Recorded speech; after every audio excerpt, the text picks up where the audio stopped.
शिका, संघटित व्हा आणि संघर्ष करा. हे फक्त घोषवाक्य नव्हतं, तर बाबासाहेबांच्या जीवनाचं सार होतं. पण शिकायचं तरी कसं? तेव्हा ना इंटरनेट होतं, ना स्वस्त पुस्तकं. शेकडो लोकांना वाचनालयातही जाऊ दिलं जात नव्हतं. पण बाबासाहेबांनी हार मानली नाही. त्यांनी स्वतःसाठी आणि समाजासाठी पुस्तकं जमवायला सुरुवात केली. गरिबी असतानाही त्यांनी कपडे, अन्न यावर नाही तर पुस्तकांवर जास्त खर्च केला.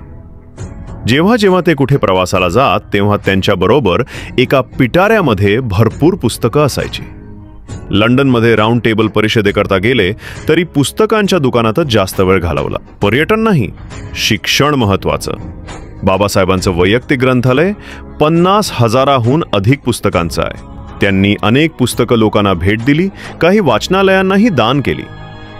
आजही मुंबईतलं राजगृह हे फक्त बाबासाहेबांचं घर नाही, तर ते एक जिवंत वाचनालय आहे. असं म्हटले जाते की ते म्हणायचे, माझा पुन्हा जन्म झाला तर मी ग्रंथपाल व्हायला आवडेल.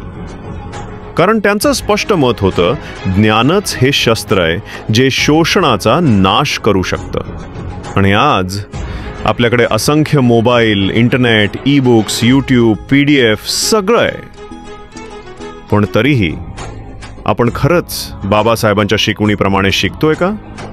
ज्ञानाच्या क्रांतीची मशाल बाबासाहेबांनी पेटवली, आता ती पुढे नेणं ही आपली जबाबदारी आहे.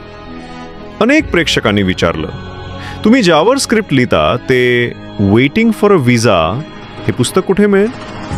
तर त्या पुस्तकाचं फ्री ई बुक लिंक मी इंस्टाग्रामच्या ब्रॉडकास्ट चॅनलमध्ये दिला आहे.